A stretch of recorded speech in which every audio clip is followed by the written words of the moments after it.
Breaking news! There's a storm silently preparing in the form of a newbie who is already turning his head throughout the organization. The players are talking, the coaches are nodding, and the fans are starting to notice. The future may not only be brilliant, it may be here. But before we move on, reach this button if you are a real Crows fan. It's always amazing to see fans of all ages supporting this team. And if you want, comment, "Let's go Ravens, let's go to Super Bowl." Now let's get in that. It is not often that a novice enters the NFL and gains the respect of a guy like Roquan Smith a few days after reaching the training field. But that is exactly what is happening with Malaki Starks. That's right, is the same Malaki Starks who is out there like more an experienced professional than a first-year security. Let's talk about what is really happening at the camp and what that means to the Ravens secondary this season. From the first day, Starks had not expected compliments he won. In the field, it has been smooth, intelligent, and surprisingly composed. In the preseason game of Cowboys, he made one of those pieces that don't stand out. He silences the room. Revolt, breaking the ball and closing with the perfect moment to break a pass. This is not a normal behavior of the novice. This is the expectation and the elite technique. And it wasn't just a chance. The way he moves, the way he reads the offense, everyone screams that he belongs. Even Zay Flowers said it best. That boy Malaki Starks, he is like that. And he's not alone in his praise. Coaches, reporters, teammates, they're all echoing the same thing. Malaki is not your average rookie. Roquan Smith, who knows a thing or two about elite defensive play,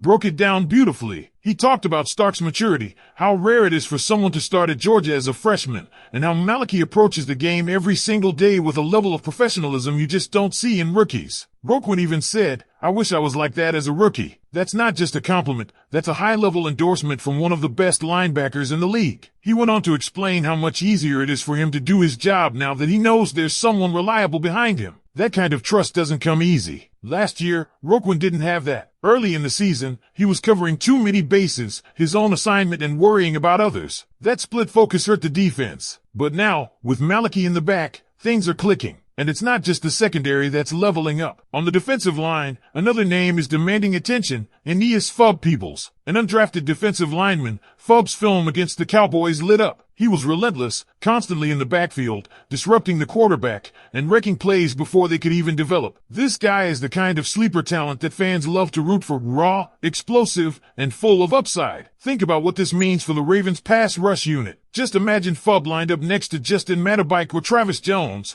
with Odefoa and Kyle Van Noy coming off the edge. That's a lot of chaos for any offensive line to deal with. And we're not even done yet. Because then there's Mike Green, number 45, a wrecking ball on defense. Every time this guy steps onto the field, something happens. Whether it's a sack, pressure, or helping force a big play like Kean Morton's safety against the Cowboys, Green's impact is undeniable. And get this, it's not just in the games. In practice, he's making plays, too. One beat writer even reported that he nearly pulled off a pick six on Cooper Rush. This defense is deep, aggressive, and most importantly, hungry. And speaking of hunger, guess who's back on the practice field? DeAndre Hopkins. Yes, he's finally returned after dealing with what Coach Harbaugh called a minor injury. And it's important to note, the injury will not keep him out of week one. Hopkins being a supplemental piece for this offense is almost laughable when you think about his resume. But that's how loaded this receiver room is. And what's exciting is how he's expected to elevate guys like Tez Walker, Rashad Bateman, and of course, Zay Flowers. His presence alone can unlock new levels in this offense. Jair Alexander, on the other hand, still hasn't returned to practice. But Harbaugh says it's nothing serious. Something going on with the knees. Yeah, that's not ideal, but the team seems to be taking a smart approach. Expect a ramp-up process. No one's rushing Jair back to full duty. It's likely he'll be on a limited workload early in the season, maybe rotating with Chidobe Awuzie, Jalen Armour-Davis, or even rookie TJ Tampa. Nate Wiggins will handle the other outside corner spot, and Marlon Humphrey will lock down the slot. This rotation might be exactly what Jair needs to ease into the season and still be effective. And now we're staring down the final preseason game against the Commanders. It's an early one, Saturday at 12 p.m. Harbaugh said Cooper Rush will likely start, and don't expect the main starters to suit up. This game is more about final evaluations. And yeah, that means tough decisions are coming. Cut-down day is brutal. Going from 90 players to 53, it's heartbreaking. Some of these guys have balled out all camp and still won't make it. Some might land elsewhere. Others may never play again. It's the dark side of the business. But through all the excitement and all the emotion, there's one thing that's been absolutely refreshing about this Ravens team: no drama. None. Think about the rest of the AFC North. Bengals drama with Trey Hendrickson. Browns dealing with quarterback controversies. Steelers? Quiet, but still uncertain. Baltimore? Nothing but business. Even with guys like Kyle Hamilton and Tyler Linderbaum waiting on contracts, Mark Andrews in his final year,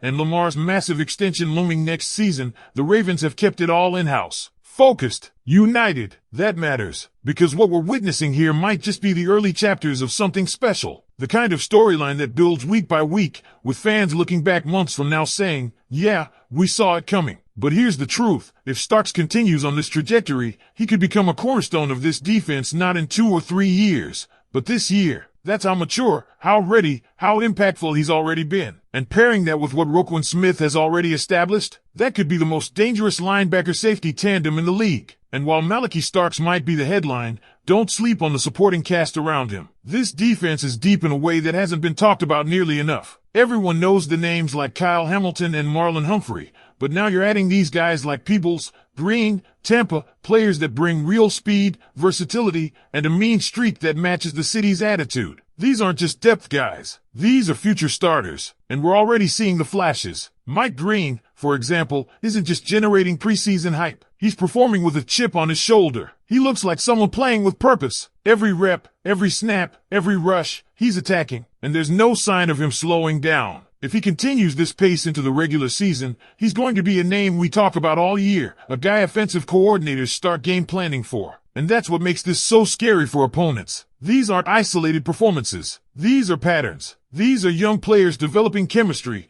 playing with speed, and feeding off a veteran-led culture that's locked in. And you know what else? They're being allowed to grow in a drama-free, no-nonsense environment. That's not just helpful, that's rare, especially in a league where headlines can often overshadow progress. And we can't ignore what's going on offensively either. Hopkins' return couldn't have come at a better time. Everyone knows what he brings, elite route running, contested catches, that veteran presence. But here's the sneaky part. Because he's not being asked to carry the whole load, defenses won't be able to key in on him. That makes him even more dangerous. And his influence on the younger receivers? It's already being felt. You can see Tez Walker absorbing techniques. You can see Zay Flowers adjusting his approach. It's like D-Hop walked into the room and just raised the standard across the board. And speaking of adjustments, the team's plan for Jair Alexander is absolutely the right one. You don't rush a guy like that back into full-speed action, especially when you have the luxury of depth. Let him get healthy, let him find his rhythm, and slowly integrate him into full-time duty. That's not weakness, that's strategy. And it's a sign that this team is thinking long-term, not just about week 1,